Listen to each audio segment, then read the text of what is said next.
Okay, let's unpack this. I want you to imagine it is 1872. Right. A very different world. Completely. Yeah. And you are sitting in the back rooms of the British Museum, which, you have to imagine the atmosphere. It's suffocatingly quiet, just this ticking clock silence. Lots of dust. So much dust, the smell of dry earth, old paper. And sitting at the table next to you is this mild-mannered, very formally dressed clerk. He's in his early 30s. That's a standard Victorian guy. Exactly. And he has been hunched over this piece of broken, cracked clay for hours, just staring at it. And then, out of nowhere, his chair scrapes back violently. He leaps up. Just completely shatters the silence. Right. He starts making these, wordless, ecstatic sounds of pure astonishment. He's pacing the room so frantically that if you were there, you'd think you might be having a medical episode. It's just an explosion of energy. Yeah. And then, and this is the craziest part, he starts pulling at his garments, tearing his own heavy wool clothes off right there in the middle of this rigid Victorian institution. Which is quite the visual. It is. And the question is, why? Why is he doing this? Because he just read a piece of rubble that is about to essentially completely destroy the 19th century worldview. It really is arguably one of the most cinematic moments in the entire history of archaeology. It's wild. It is. The man pacing the floor is George Smith. And the sources we're looking at today detail this massive intellectual earthquake that he basically single-handedly triggered. Because he's not supposed to be there, right? Not at all. This is the story of a man whose background was so wildly unlikely for a scholar of his era that his discovery almost feels like a glitch in the Matrix. Yeah. He is the man who read the oldest story on Earth. And we are definitely going to get into the exact mechanics of how he pulled that off. But first, I want to direct this right to you, listening right now. Yeah, think about this for a second. Think about a time you finally solved a puzzle you'd been working on for weeks. You know that physical jolt of electricity that just hits your brain? Oh, absolutely. That realization that is so intense, you physically cannot sit still. You have to stand up, you have to walk around the room just to bleed off the kinetic energy of that aha moment. You just have to move. Right. Keep that exact feeling in mind, because that is the baseline emotional frequency of what we're diving into today. Which I think is a really refreshing departure from how we usually study this specific era. How do you mean? Well, so much of the Victorian historical narrative, particularly concerning the Middle East and antiquity, it's a timeline of tragedy, really. Yeah, that's very true. It's colonial extraction, systemic erasure, wars of empire, and those elements are absolutely the structural reality of the story, too. We can't ignore them. Right. But the core of George Smith's specific moment in that room, it's an exploration of uncomplicated joy. Yeah, just pure discovery. Exactly. It's a profound intellectual triumph. It's about a human voice that had been dead and silent for over 2 millennia, finally speaking again. I love that. And I am totally on board with the joy of the discovery. But I have to stop you and push back on the framing of this museum scene just a bit. Okay, go ahead. Tearing his clothes off in the middle of the British Museum? I mean, come on. What could possibly make a Victorian clerk act like a character in a Greek tragedy? It does sound a bit extreme. Did he actually start stripping among the artifacts? Yeah. It just sounds highly suspect to me. And that is exactly the right instinct to have when reading these historical memoirs. You have to question it. So it's made up. Well, the exact clothes-tearing anecdote comes from a book written much later by one of Smith's colleagues, a guy named E.A. Wallace Budge. Okay. And what's his deal?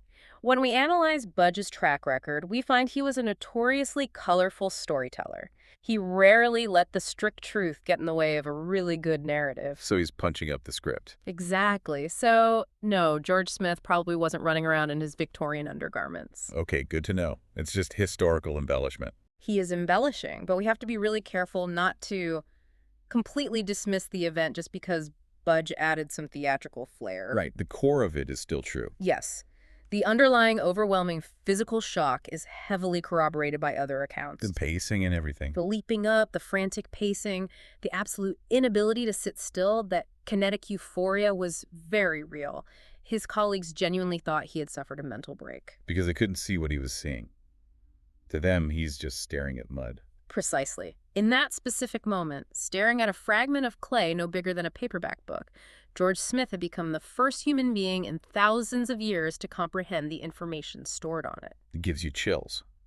But okay, to fully grasp why he was the one to break that 2,000-year silence, We need to look at who this guy actually was. We do, because it defies all logic. Right, because a guy like George Smith was not supposed to be in that room. He didn't belong to the elite club of Victorian academia. Not even close. I mean, by all the rules of 19th century British society, he had absolutely no business touching those artifacts. Right. George Smith was not an Oxford-educated linguist. He wasn't some wealthy aristocrat who funded his own grand tours of the Orient. Which was the standard at the time. Very much so. But Smith, he was born into the working class of London in 1840. His formal schooling was negligible. Basically non-existent. Right. In the highly stratified class system of the era, he was destined for manual labor. So at 14, he was apprenticed out. And his apprenticeship, I think, is the skeleton key to this entire story. It explains everything. It really does. He was apprenticed as a banknote engraver. Which was a highly technical, grueling trade. Let's really drill down into what that means, because this isn't just, drawing pretty pictures on paper. No, not at all. Banknote engraving in the 1850s is essentially anti-counterfeiting technology. You are etching microscopic, repetitive, perfectly spaced lines into metal plates. By hand, for hours. Exactly. It requires an eye for the absolute tiniest visual deviations marks that a normal person wouldn't even register. When I was looking through the sources, the closest modern analogy I could think of is that it's the Victorian equivalent of debugging raw machine code all day long. That analogy actually maps perfectly onto the neuroscience of what was happening in his brain. Really? Yeah, let's talk about the mechanics of cuneiform for a second. When we say ancient writing, people usually picture Egyptian hieroglyphs or, flowing cursive scripts. Beautiful pictures of birds and eyes. Right. But cuneiform is completely different. It is arguably the most user-hostile writing system ever invented. User hostile. I like that. It isn't written with ink. It's essentially 3D printing in mud. A scribe took a tetrahedral reed stylus, so a reed with a triangular tip, and pressed it into wet clay. So it's all little triangles. It relies entirely on wedges, and the meaning of a sign can change based on the microscopic angle of the impression. Wow. Or even how the shadows fall across the wedges, depending on the lighting in the room. That is insane. So you aren't just reading symbols, you're deciphering a topographical map. Exactly. And the traditional scholars of the day, these wealthy, university-educated men, they were trained in classical languages. Right, Latin and Greek. Yes. Their brains were wired for syntax, grammar, and rhetoric, but George Smith's brain... It was wired for visual code. Precisely. For years, he had been engaged in extreme, repetitive visual spatial training. He was unconsciously building the exact neural pathways required to differentiate microscopic, densely clustered visual patterns. That completely flips the script on how we value education. I mean, we usually assume that a university pedigree makes you the most qualified person in the room. It's a massive blind spot. Yeah. Because Oxford didn't have a class in microscopic pattern recognition. Smith's working class grind was literally rewiring his visual cortex to read dead languages. It's a perfect example of unrecognized training. He possessed a mechanical visual literacy that a traditional classical education simply could not provide. He was built for it. He was uniquely equipped for the physical reality of the clay. But hold on, we have a massive geographical and logistical gap here. You have a teenage engraver staring at metal plates in a shop in London. Right. And the clay tablets are buried beneath the sands of the Middle East. How do those two worlds collide? The British Museum didn't just order these things out of a catalog. No, they certainly did not.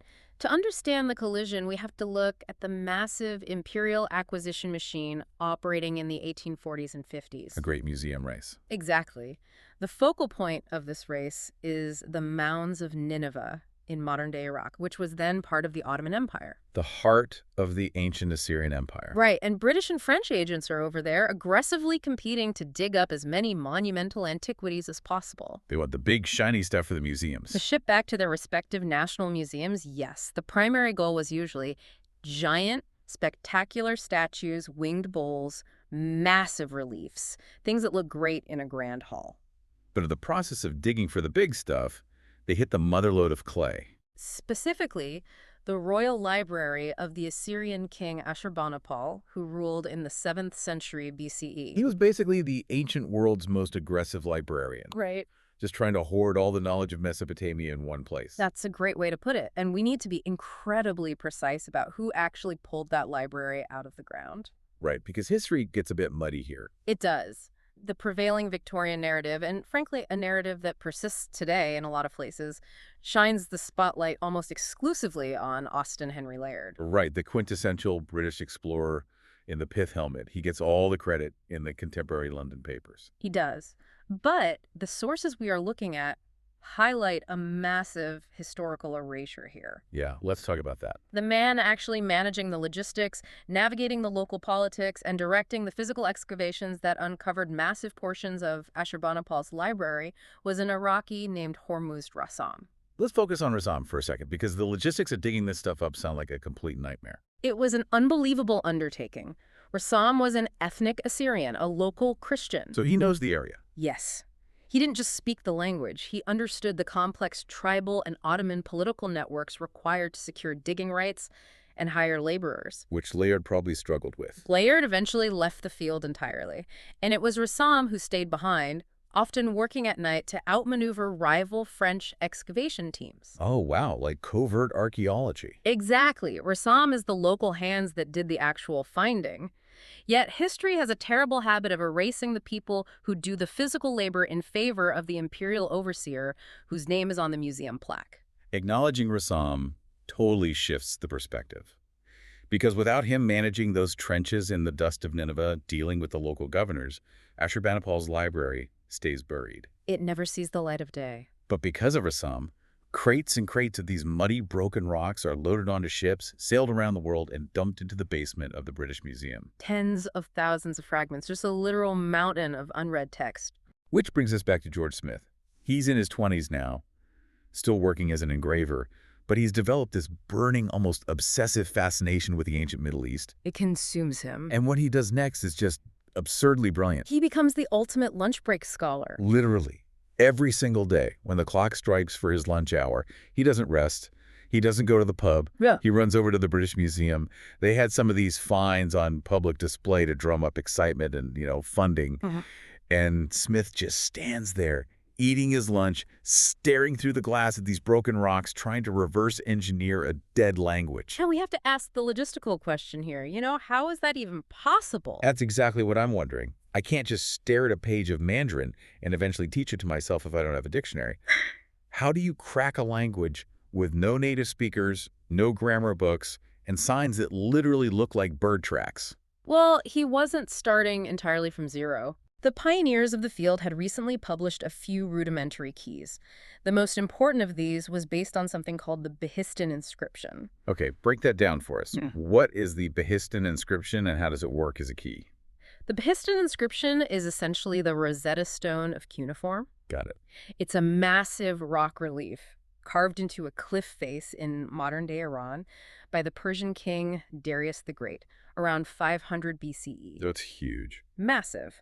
And crucially, the inscription tells the exact same story in 3 different languages: Old Persian, Elamite, and Babylonian. So if you can figure out one, you can use it to unlock the others. Exactly. Scholars had managed to crack the Old Persian part relatively early on. Why was that one easier? Because it was essentially an alphabetic system. It had letters. And European linguists were very comfortable with alphabets. But Babylonian cuneiform, which is the language of the tablets Smith was looking at, was a totally different beast. How so? If they had the translation from the Persian, why was the Babylonian still so hard to read? Because cuneiform isn't an alphabet. It's syllabic and logographic. What does that mean in practice? It means one wedge cluster might mean a sound like ba. Okay. Another cluster might mean a whole word like king. And worst of all, it features polyphony. Polyphony. What is that? It means a single symbol can be pronounced multiple different ways depending on the context. And conversely, the same sound can be written using totally different symbols. That is just mean. It is. Imagine if, in English, the letter C could mean the sound K, the sounds is, the word cat, or the concept of hunger, entirely depending on what word came before it. That sounds completely maddening. I would give up in 5 minutes. Most people would. The early scholars who published those initial keys had only figured out a fraction of these rules. They were guessing wildly half the time. So the keys Smith had were basically broken. Very incomplete. So when George Smith is standing in the museum on his lunch break, he isn't just memorizing a dictionary. He is taking these deeply flawed, incomplete rules and testing them against entirely new texts in the display cases. His engraver's brain is looking for recurring spatial patterns. Finding the code. Yes. He's identifying determinative symbols that tell you the next word is a name or a place, and slowly, painstakingly building a working syntax in his own head. He's literally compiling the code in real time, just standing there with a sandwich. Yeah. And he gets so good at it that he starts noticing things the Oxford scholars miss. Things they couldn't see. But here is the classic historical trap. Usually in a story like this, the working class outsider makes a breakthrough, and the arrogant academic gatekeepers slam the door in his face. Right. They steal his work, or they call him a fraud because he doesn't have the right pedigree. It happens all the time. That is the standard wronged geniuses narrative, yes. But the George Smith story completely subverts that trope. It really does. This is a story of profound, almost utopian meritocracy. Enter Henry Creswick Rawlinson. Yes. Rawlinson was one of the absolute titans of Victorian archaeology. He was the man who had actually dangled from the cliffs at Behistun to copy those inscriptions. A real Indiana Jones type. Very much so. He is the godfather of British cuneiform studies, and Rawlinson frequently worked at the British Museum. And he notices this young engraver hanging around the displays day after day, just staring. And Rawlinson doesn't shoo him away. He doesn't call security. He engages with him. Which is amazing. It is. And Rawlinson quickly realizes, this kid sees things I don't. He recognizes that Smith's visual acuity is completely off the charts. He sees the talent. Exactly. Instead of feeling threatened by an uneducated outsider, Rawlinson becomes his greatest champion. He actually helps him. He pushes the British Museum to formally hire George Smith to help sort and translate the massive backlog of unread clay in the restricted workrooms. Which is just a brilliant testament to Rawlinson's character. So Smith quits engraving. He trades the metal plates for ancient mud. A huge career pivot. Yeah.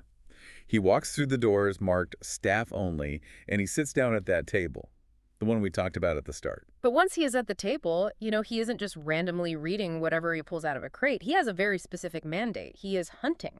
And what he's hunting for explains so much about the psychology of the 1870s.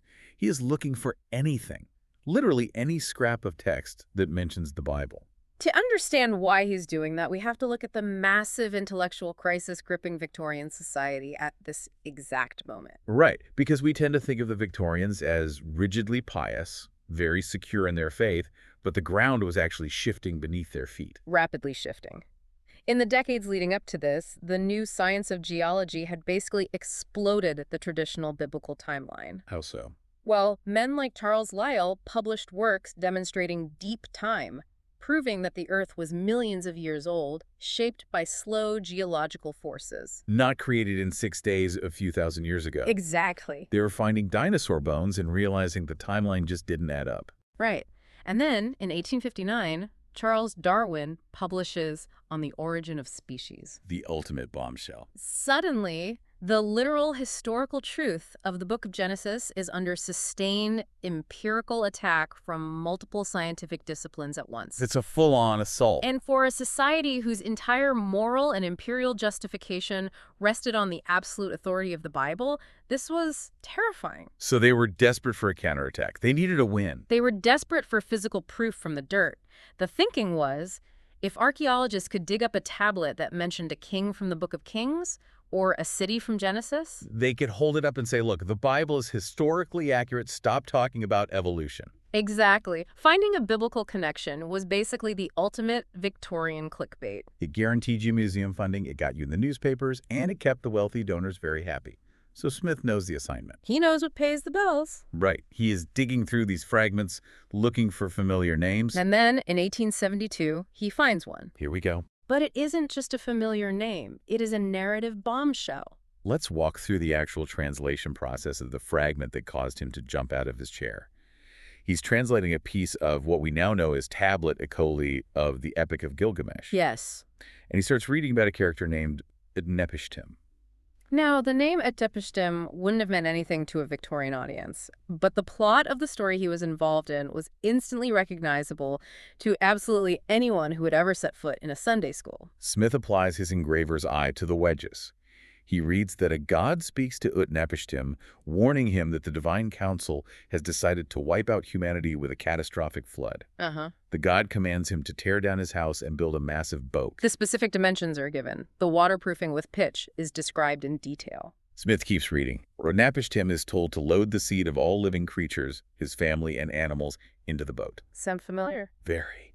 The storm comes, the world drowns, the boat rides it out until it runs aground on a mountain. And the climax of the translation is where the parallels become just forensic in their exactness. Right. Utnapishtim opens a hatch. He wants to know if there is dry land. He sends out a dove. Right. It flies around, finds nowhere to land, and comes back. He sends out a swallow. It comes back. He sends out a raven. The raven finds dry land, eats, and doesn't return. Point for point, narrative beat for narrative beat, George Smith is reading the story of Noah's Ark. But, okay, let me play devil's advocate here. Sure. Why is that a bombshell? What do you mean? Well, if they were looking for proof that the Bible was true, didn't he just find the ultimate proof? He found a totally independent historical document saying, yes, there was a giant flood and a guy in a boat. Shouldn't the religious establishment have been thrilled? They might have been, if not for the catastrophic chronological reality of the clay tablet. Oh, the timeline. Walk us through the dating. How did they know this wasn't just, like, a Babylonian copy of the Book of Genesis? Because of the meticulous dating systems the Assyrians left behind, primarily something called the eponym lists, or limu lists. What are those? The Assyrians named each year after a specific high official, and they recorded astronomical events like solar eclipses alongside these lists. Oh, wow. By cross-referencing those exact eclipses with modern astronomy, Victorian scholars had already anchored the Assyrian timeline with incredible precision. They knew for a fact that Ashurbanipal's library dated to the 7th century BCE. Okay, but Genesis is older than the 7th century BCE, right? So the Bible is still older. The written compilation of Genesis is generally dated to the 6th or 5th centuries BCE, though the oral traditions are much older. But here's the kicker. Yeah. Smith knew, based on the linguistic style of the cuneiform and references within the text itself, that the tablet he was holding was merely a copy of a much, much older Babylonian original. How much older? At least 1,000 years older than the earliest possible written forms of the biblical texts. Modern scholarship actually traces the roots of the Gilgamesh flood myth back to the Sumerians in the 3rd millennium BCE. Wow. Okay, now the euphoria makes total sense. Now I understand why he was, tearing at his clothes. It's world-shaking. He wasn't holding a piece of evidence that validated the uniqueness of the Bible. He was holding the prequel. The very pagan prequel. Yes. He was holding physical proof that the most foundational sacred story of his civilization was actually 1,000 years older than they thought, and it belonged to a completely different polytheistic culture. The psychological vertigo of that moment is hard to overstate.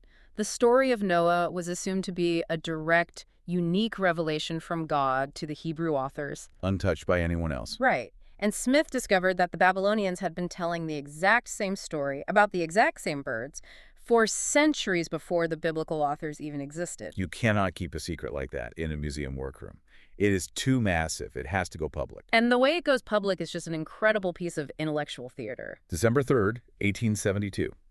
The Society of Biblical Archaeology in London. That's the day. Set the scene for us, because this is not a bunch of dusty professors falling asleep in a lecture hall. This is the hottest ticket in town. The room is completely packed. The gas lights are hissing. Rumors of what Smith had found had leaked into the upper echelons of London society over the past few weeks, so the tension is just palpable. Everyone knows something big is coming. And when you look at the guest list for this lecture, it tells you everything you need to know about the stakes. It blew my mind when I read the sources. Sitting in the front rows, to hear this self-taught, working-class, former engraver speak. You have William Gladstone, the sitting Prime Minister of the United Kingdom. The most powerful man in the British Empire, sitting there waiting. And right there with him is A.C. Tate, the Archbishop of Canterbury, the highest-ranking cleric in the Church of England. The leaders of the state and the church are taking a Tuesday night off to listen to a lecture about mud. Because it wasn't about mud. It was about the foundational architecture of their reality. Exactly. So Smith gets up. He presents his translation. He tells the story of the boat, the storm, and the birds. And the room is just stunned. Right. And the reaction of the room is fascinating, specifically Gladstone's reaction. Because if I am a Victorian prime minister whose empire is completely propped up by Christian morality, and some guy just told me the Babylonians wrote Genesis first, I am going on the defensive. You'd want to shut it down. I am shutting this down immediately. But Gladstone doesn't do that. In fact, he stands up after Smith finishes and delivers a speech of his own. Extemporaneously. Yes. And what he does in that speech is a masterclass in intellectual defense mechanisms. He doesn't reject the tablet. He accepts it fully. Okay, risky. But crucially, he connects Smith's text to Homer and ancient Greek literature. Hold on, why Homer? What does the Iliad have to do with the Babylonian flood? It has everything to do with categorizing the threat. Gladstone was actually a massive obsessive scholar of Homeric literature in his private life. Oh, interesting. By standing up and comparing the Epic of Gilgamesh to Homer, he is elevating the Babylonians. Yes, he is saying they had grand poetic epics. But more importantly, he is categorizing the Gilgamesh epic as literature, as myth. Ah, I see. Wow. If it's just literature, then it isn't directly competing with the Bible for the title of historical truth. Exactly. It was a safety valve. He recognized its brilliance, but by framing it as a Homeric-style epic, he safely neutralized the immediate theological threat for the intellectual elite in the room. That is incredibly savvy for a politician. Very slick. But Gladstone's high-level Homeric maneuvering didn't stop the broader public from freaking out. Because for the average Victorian believer reading about this in the papers, this was a massive existential crisis. And this raises an important question, which is how we handle this history impartially. It is very easy from a modern secular perspective to look back and mock their anxiety. Yeah, to just call them backwards. Right. But we aren't here to take a pro-religion or anti-religion stance. We have to look at how humans process paradigm-shifting data. For a sincere believer in 1872, this was a genuine trauma. It's the Rorschach test of the 19th century. If an older version of a sacred story exists, does it make your sacred story less true or just older? The debate fractured the public along two lines. For some, it was a devastating blow. It meant their sacred text was derivative, borrowed from pagan empires. It shook their faith. But others showcased remarkable intellectual resilience. They argued that the discovery of the Gilgamesh flood actually proved that the biblical flood was a real historical event. Their logic being, if multiple disconnected ancient cultures all remember a giant flood and a guy surviving in a boat, something massive must have actually happened to inspire the stories. Precisely. They argued that the core event was historical truth, even if the theological details varied from culture to culture. That's a really interesting pivot. So in a way, Smith's discovery provided ammunition for both the skeptics and the faithful. And in the middle of all this chaos, George Smith becomes a superstar. Overnight.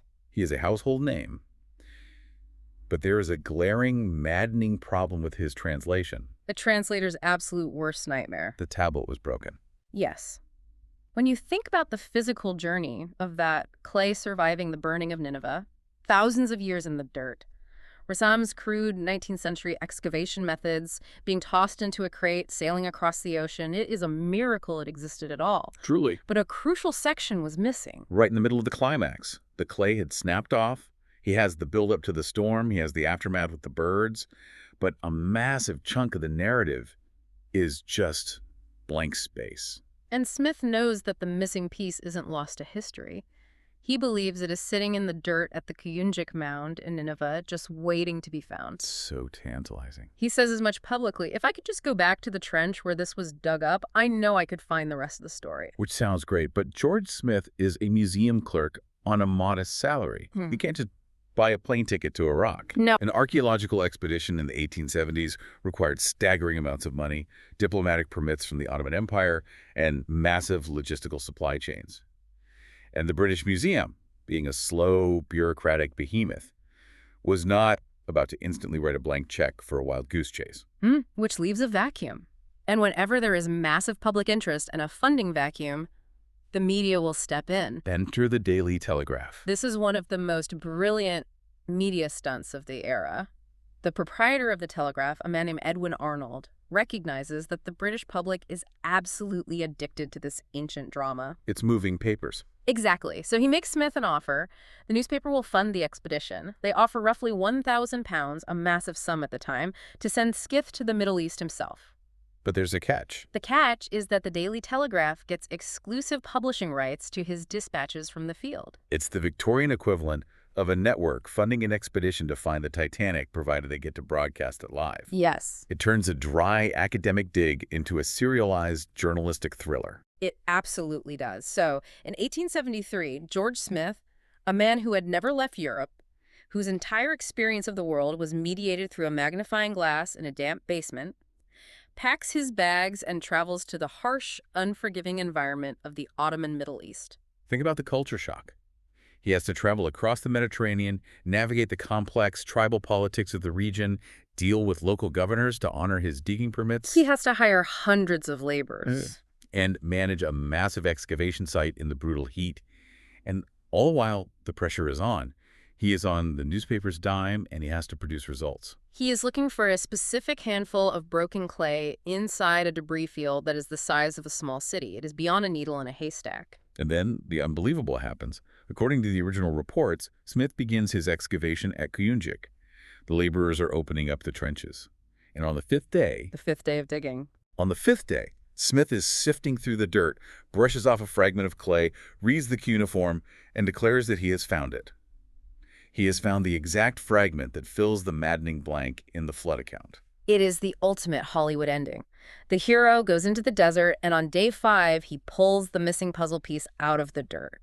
But, and I hate to ruin the magic here, that completely strains credulity. It does. The statistical probability of finding the exact physical shard that snapped off his specific tablet in a mound of millions of tons of earth in less than a week is basically zero. Which is why modern scholarship requires a massive caveat here. George Smith sincerely believed he had found the missing piece. He wasn't lying. No, he wasn't a fraud. But modern Assyriologists who had analyzed his finds debate whether the fragment he discovered actually belonged to the exact physical tablet he was trying to complete. So what did he find then? Just a random rock? No, he likely found a variant copy. Ashurbanipal's library was designed to preserve knowledge, which meant they made multiple copies of important texts. Oh, like backups. Yes. Smith almost certainly found a piece of a different copy of the Gilgamesh epic that contained the missing narrative information, but it wasn't necessarily the literal piece of clay that broke off his original tablet. That fundamentally changes the context for us today, but for the Victorian readers of the Daily Telegraph, it didn't matter at all. Not one bit. He found the missing text. He delivered the goods. The public reaction was rapturous. He returns to London a conquering hero. In 1876, he publishes a book called The Chaldean Account of Genesis. Chaldean being the Victorian catch-all term for Babylonian. Correct. And the book is an absolute smash hit. It is a bestseller. George Smith, the working-class apprentice, has reached the absolute pinnacle of global academic fame. And if the story ended there, it would be a perfect fairy tale. Who could have stayed in London, taken a comfortable promotion at the museum, written books, and lived a long, happy life. But he couldn't stop. He became obsessed. The realization that there were millions of more words still buried in the mounds of Nineveh was a gravitational pull he just couldn't resist. Yeah. He mounts a second expedition, and then a third. And this is where his lack of practical experience in the field finally catches up to him. George Smith was a genius in the archives, but he was not a hardened explorer. The environment was just too harsh. The Middle East in the 1870s was an incredibly dangerous place, fraught with disease, political instability, and extreme environmental challenges. On his third expedition in 1876, the logistics completely break down. The sources outline it pretty grimly. He is traveling through what is now modern-day Syria. He is exhausted, the local political situation is deteriorating, and his caravan is struggling. It's all fallen apart. And then he falls severely ill. He contracts dysentery. Far away from the safety of London, far from his wife and children, George Smith dies near the city of Aleppo. He was only 36 years old. 36. Yeah. When you zoom out and look at the timeline of his life, it is staggeringly brief. Barely a decade passes between him being an unknown engraver taking lunch breaks at the museum to rewriting the origin of human literature to dying in the Syrian desert. It is a profound tragedy. But if we pull back and look at the overarching theme of this deep dive, the goal isn't just to mourn a life cut short. Right. The power of this story lies in the massive, enduring legacy he left behind. Why does this matter? I want you listening right now to really think about this. Yeah. Why does a guy who died 150 years ago, who read a piece of clay from 4,000 years ago, matter to you today as you drive your car or sit at your desk. It matters because of the substance of the story he recovered. Strip away all the Victorian politics, the newspaper stunts, the theological debates. It's to the core of it. Look at the raw narrative of Gilgamesh and Utnapishtim. It is a story about a catastrophic flood, yes. But underneath the mythology, it is a story about profound apocalyptic loss. It is about a sole survivor watching everything he knows disappear underwater. It is about the intense, suffocating ache of grief and the desperate, terrifying hope of sending a bird out over dark, endless water, praying it finds a place to land. It is a story about trying to survive the end of the world. Exactly. And what George Smith proved in that quiet museum workroom is that humanity has been telling this exact story of loss, survival, and hope since the very moment we figured out how to press a stick into wet mud. It's a through line. The story wasn't invented by the Victorians, and it wasn't invented by the authors of Genesis. It is a fundamental psychological artifact of the human species. It means we have always been telling it. When we feel overwhelmed by the scale of the world, when we feel isolated by our own grief or fear of catastrophe, Smith's discovery tells us that we have never been as alone in time as we think we are. He discovered exactly how old our oldest fears and hopes really are. He proved that the internal emotional life of a Victorian clerk was identical to the emotional life of an ancient Mesopotamian king. He bridged a gap of thousands of years of silence. He handed humanity its own memory back. And that is a triumph that far outshines the tragedy of his early death. He gave us the gift of deep continuity. It really is. It really is an unbelievable arc.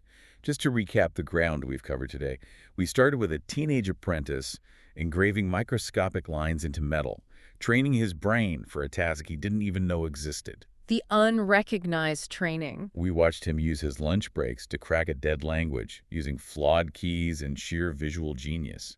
We saw him trigger an intellectual earthquake that brought the British Prime Minister to his feet, validating a narrative older than the Bible. A busy decade. And we followed him into the sands of Nineveh, chased by newspaper headlines in a relentless pursuit of the missing pieces of our own history. It proves that the unlikeliest people approaching a problem from a completely non-traditional angle are often the ones who fundamentally change our understanding of reality. As we wrap up this deep dive into the sources, I want to leave you with one final thought to mull over, building on the poetic imagery of the epic Smith translated. Think back to the climax of the flood story. Utnapishtim is waiting in his boat on a drowned world, searching for a future. He releases a bird 3 times. Right.